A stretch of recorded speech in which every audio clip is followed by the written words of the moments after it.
Hello everyone, Theodore Burns here for week 5 of the IndyPro2000 lap walkthroughs. This week we are at Brands Hatch up in England.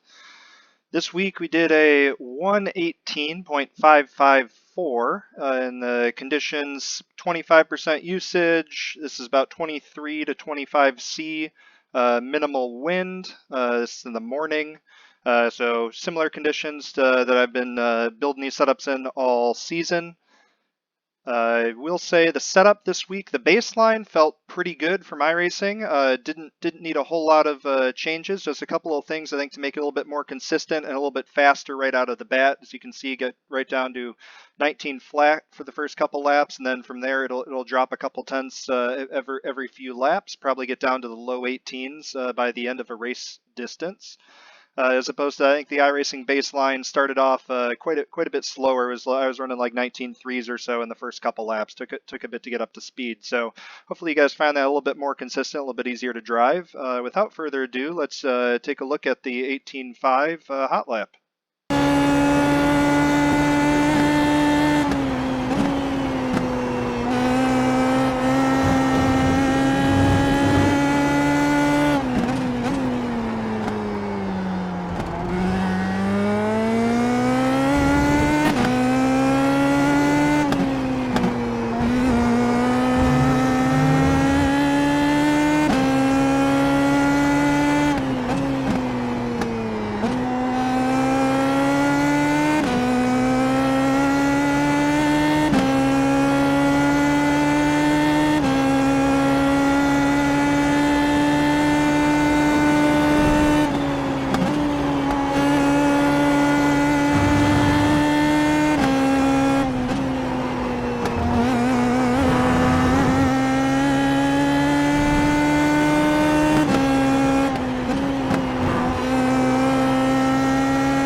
Right, so there we have the hot lap. First initial impressions, 9-turn road course, a lot of elevation changes, couple banked corners, couple off cambers, so it's a pretty interesting lap. So starting off, coming up into turn 1, we're going to want to take an approach way off to the left-hand side of the track. We want to try and maximize our entry into here, but there's kind of like an undulation in the track coming in before it ends up dropping down. This is Paddock Hill Bend, turn 1.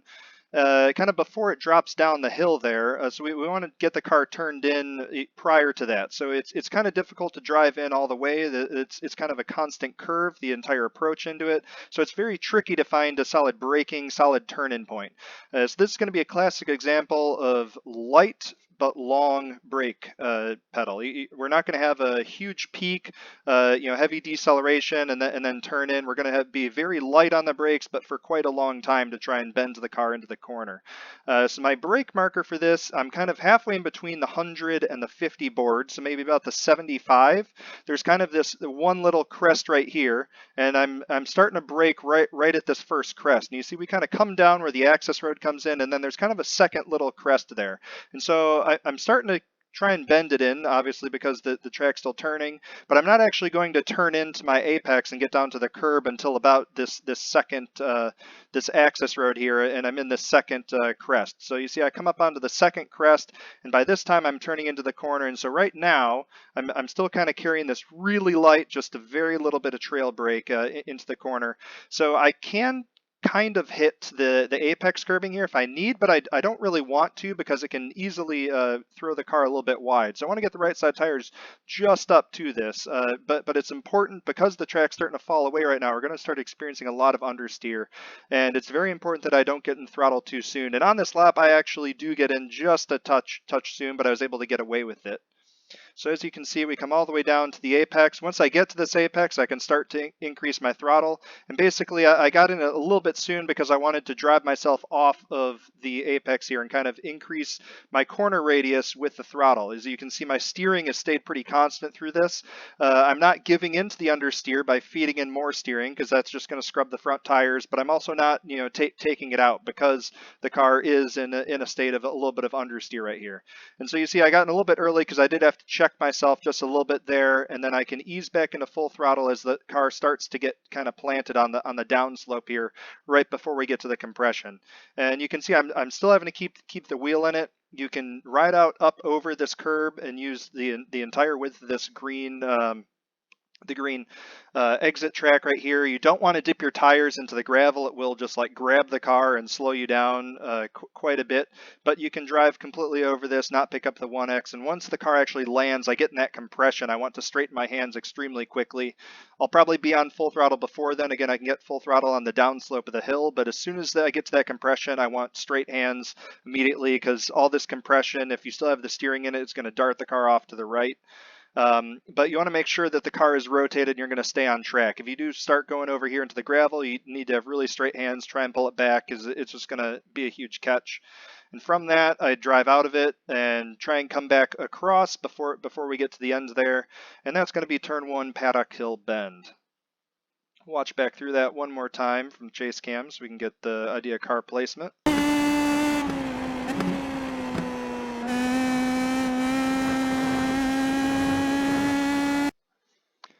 All right, so now coming up to turn 2, Druids. It's a very interesting approach because we're uphill and then there's a definite crest, and then the actual corner itself is kind of downhill and it continues downhill all the way through the exit. So it's very much managing our pedals and steering timing of everything, and very much not trying to get in too soon because the car is going to be very unloaded this entire time.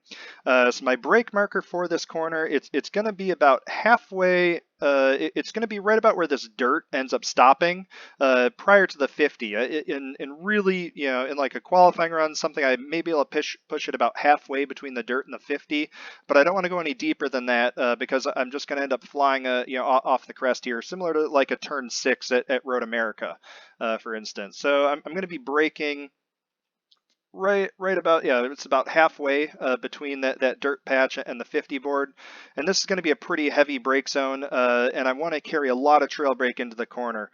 So you see, as soon as I get up over that crest and the ground starts to go away, I want to be able to turn into the corner, and it's going to be kind of a late turn in, but I want to make sure I keep this trail brake on all the way down to the apex. And you see I'm just managing that brake just a little bit, as right now the track's falling away from us, so I want to keep that brake on it to get the car turned in all the way. And you notice I'm feeding and steering this entire time as the track naturally produces the understeer in the car. I want to make sure I get that turn in and then have fed in all the steering all the way down to the apex so I'm rotating consistently. So in this instance, I don't want to have consistent, steering input. A lot of time, most tracks we want to turn in smoothly and get to a maximum steering angle.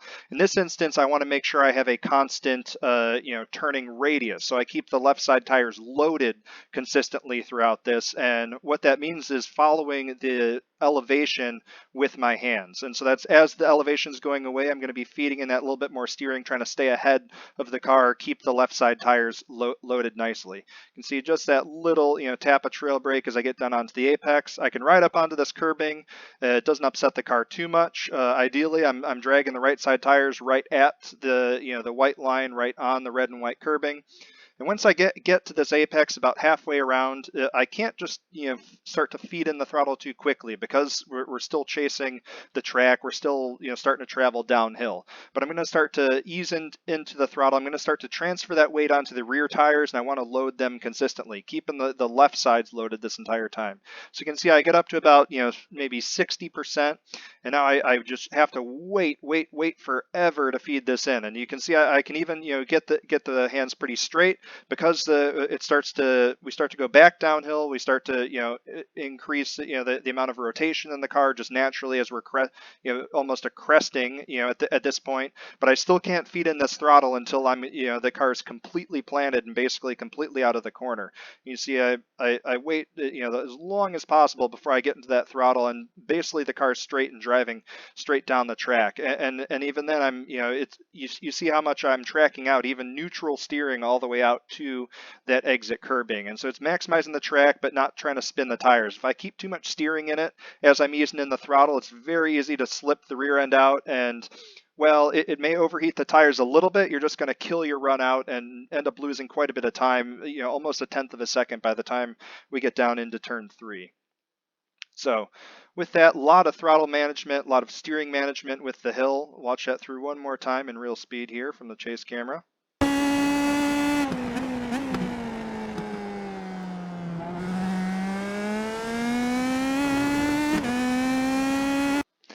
All right, so approach to turn 3, which is Graham Hill Bend. I want to get the right side of the car all the way over, maximize as much track as possible. So one important thing to note is there's a lot of, it appears like grass over the exit curb here, but it's like almost kind of like a thatched, like, concrete that the grass is, half growing through on the exit there. And we can drive completely onto that without picking up the 1X, and there's still a lot of grip on that. So we want to use that, maximize our radius through the corner. So keeping that in mind is kind of dictates how much speed we can carry into that. Again, we're coming downhill, so it's a very fast approach. I'm going to get all the way over to the right-hand side of the track. There's a similar patch right here. You can kind of see that little crosshatch grass right there. I try not to put the right sides too far onto that, because you can very easily go just that little bit too far onto the grass and end up kicking the rear end of the car out.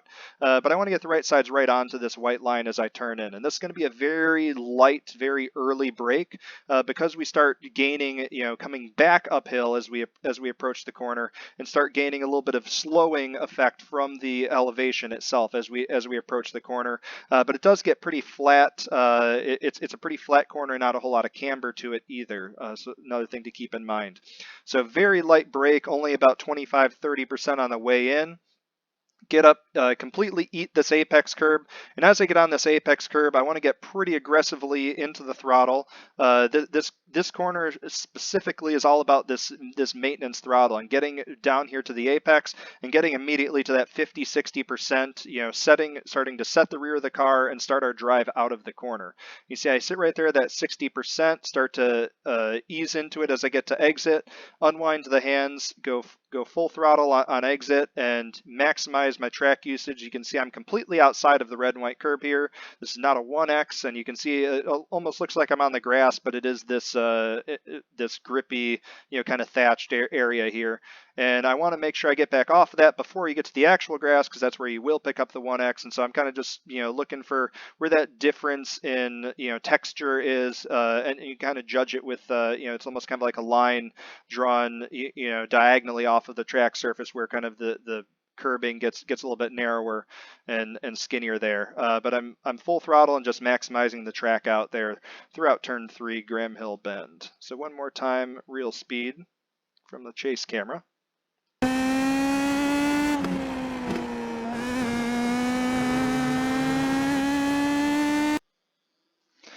Right, so next corner, turn 4, this is called Surtees. My approach for this is similar to turn 1. It is going to be a very long and very light brake because it's a very long corner, almost a double apex, but you end up picking up a single apex, and we go uphill throughout this entire corner, but it's very flat, almost a little bit off camber. So it's a very difficult approach. We have these couple brake markers over here on the right, but they're quite too soon for the corner. So I'm going to drive in all the way down past the 50, and I guess I don't have a great reference. I don't really want to use this cutout because it's taking my eyes off the road. I want to be looking into the corner here, and and I'm basically judging where this curbing starts from the 50 marker. I'm about halfway between the 50 and this curbing where that starts. And that's kind of what I'm using as my brake marker, because I'm catching the 50 in my peripheral. I can catch this in my peripheral because my eyes have to stay pointed up here searching for this apex.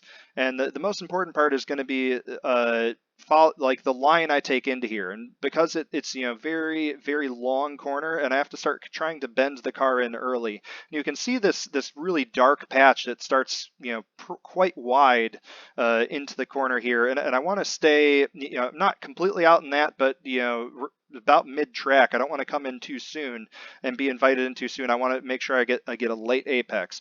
But as you can see, I'm only about 35, maybe 40% brake pressure here, and I'm very slow on the hands and very light on the brake. It's a very light, very long brake and very slight on the hands. I'm starting to try and load the right side tires as I drive up into the hill, because it's very off camber here. You can really see where this elevation starts to come up. And so what I'm aiming for as an apex, we have this really thick curbing here, which is more for the Indy circuit. So I want to try and avoid this. It's really inviting, maybe come in like, oh, that's where my apex is, but no, this curbing is strictly for the Indy circuit when you're cutting back to the right.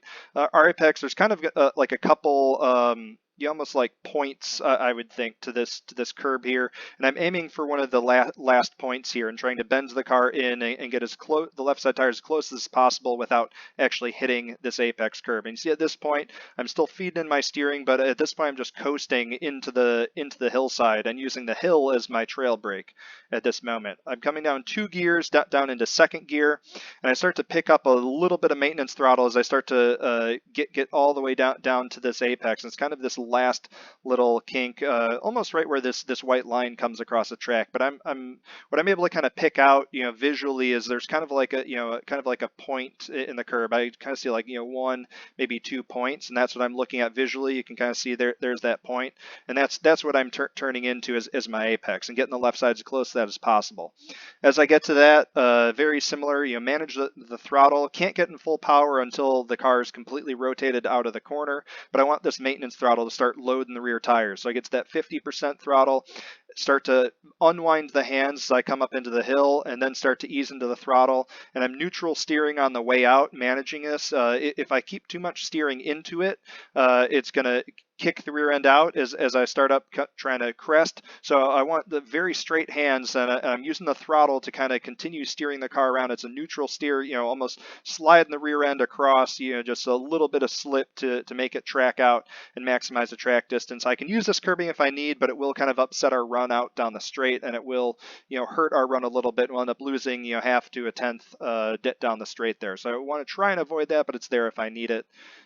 Full throttle on the way out onto the straight. So with that, we'll watch that one more time in real speed.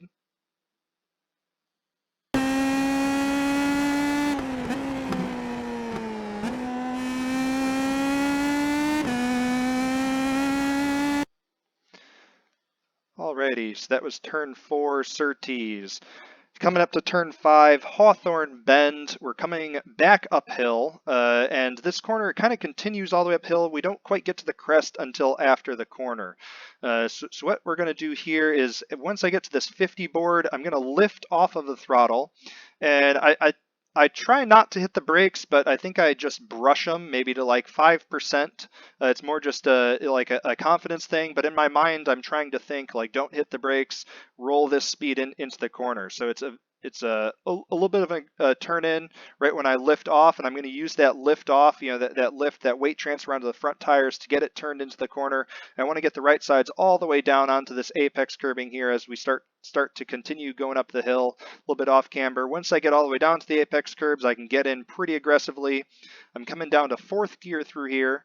So I think that's down 2 gears from the straight there, and then just drive out, manage the exit here as we kind of end up cresting up over the hill. It doesn't get too light, but if you do get in throttle too early, if you get in throttle before the apex, high chance that you can drive off the exit here. So we've got to be very disciplined to not get in the throttle until we get all the way down onto that apex curbing. So one more time, real speed through here.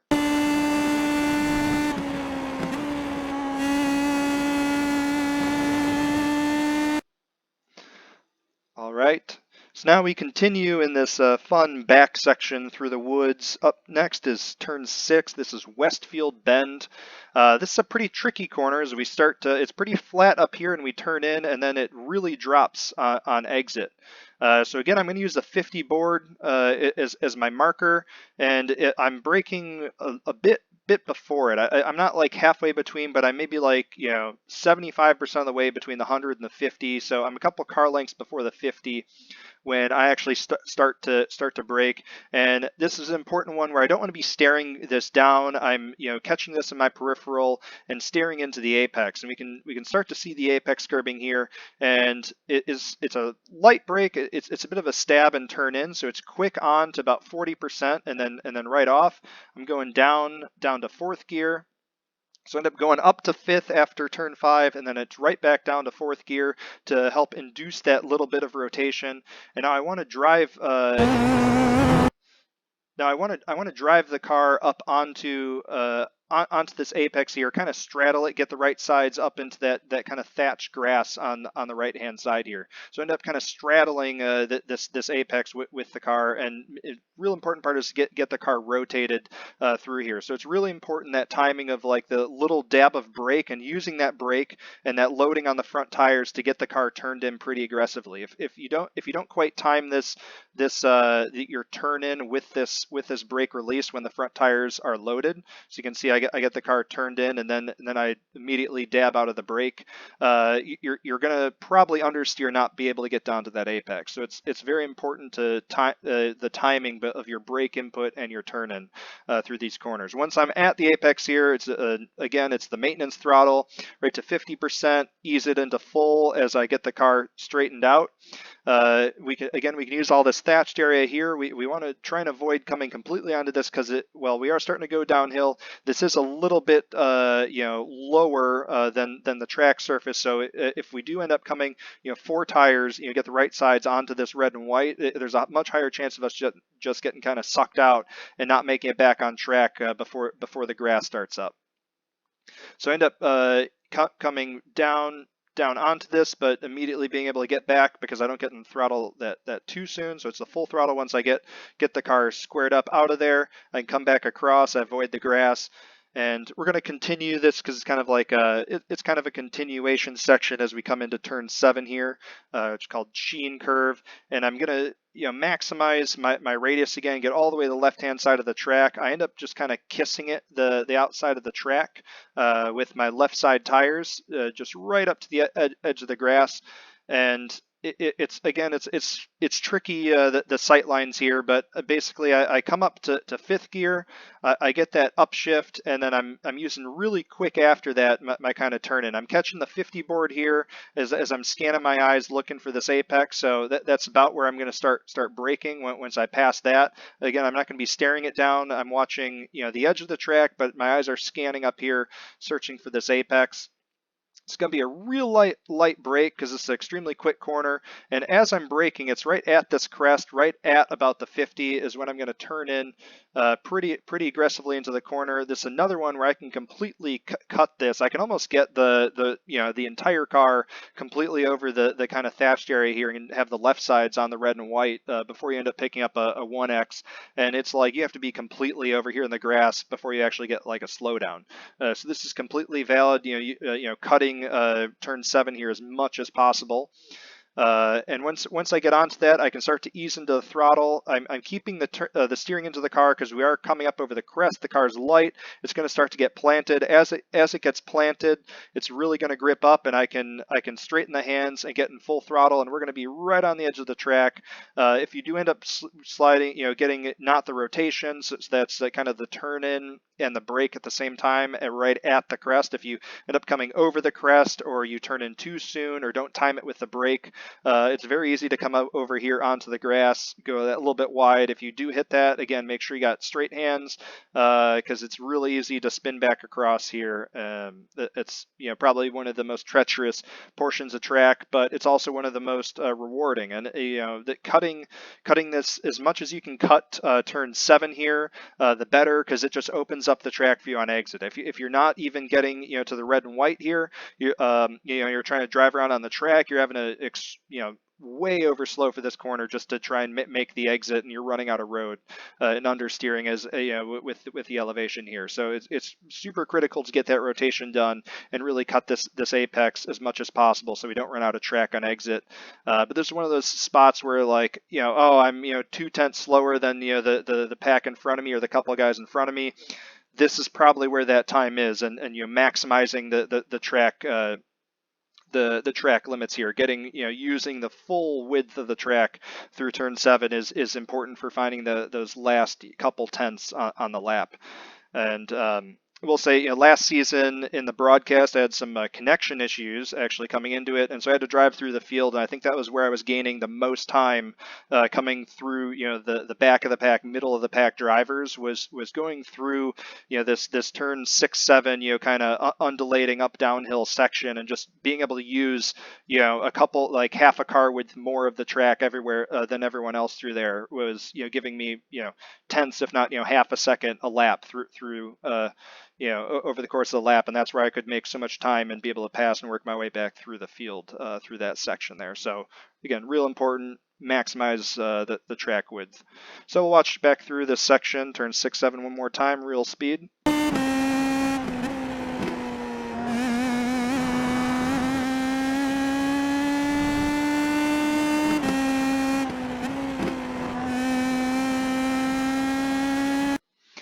All right, so turn 8, looks like it's called Stirling's corner.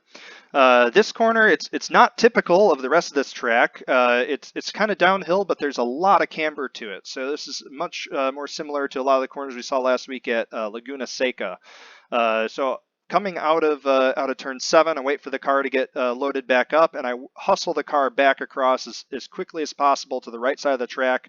But I want to make sure I get it very straightened up, and I'm using the 50 board actually just prior to the 50 board, about a car width, as my brake marker. But I want to make sure that I'm not, I have the car back over here and settled straight before I hit the brakes. I don't want to be working my way back over and kind of cutting to the outside and then hitting the brakes, because then I'm traveling away from the corner. I'm pinching off, making my radius tighter. So I want to make sure I get all the way back over straight before hitting the brakes. It's really important to get the car settled over here in a straight line before I hit the brakes, just dealing with the weight transfer of all that.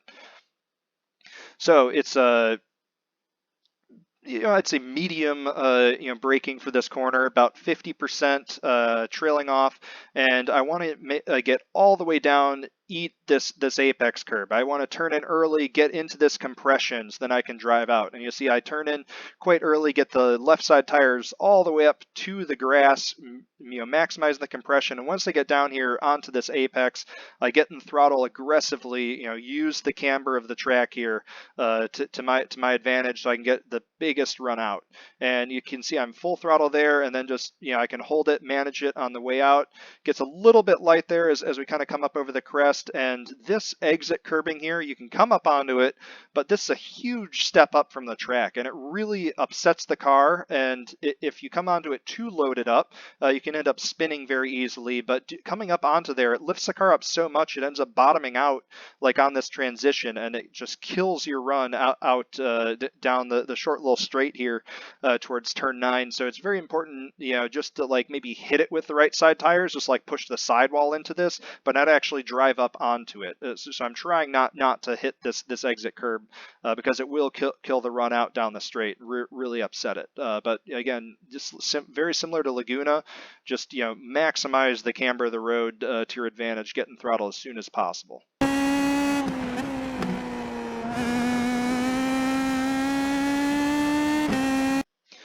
All right, coming up, final corner, turn 9. This is Clark curve.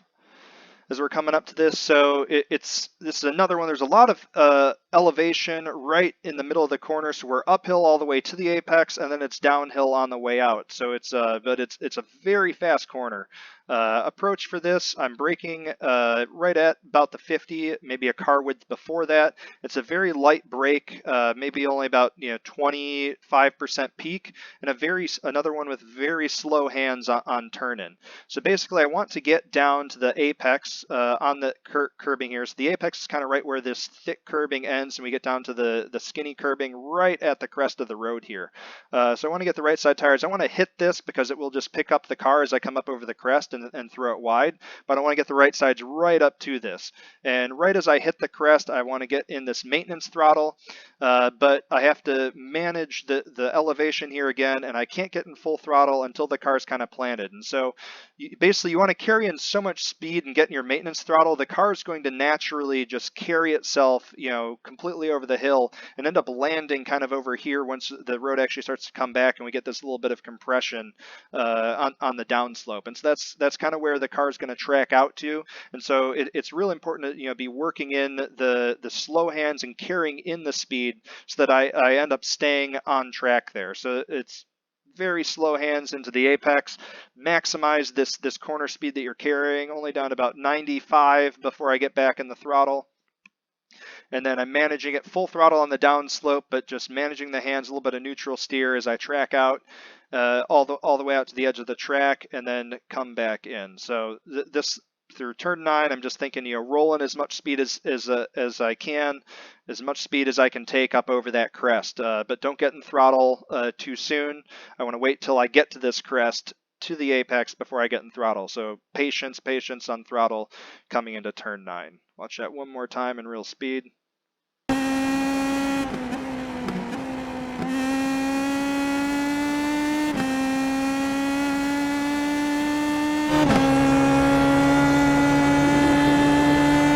All right, and there we have the 18554 around Brands Hatch. Hope you guys find the video useful. Hope you guys like the setup. Again, I think it's a little bit more consistent, a little bit quicker right off the bat than the iRacing baseline.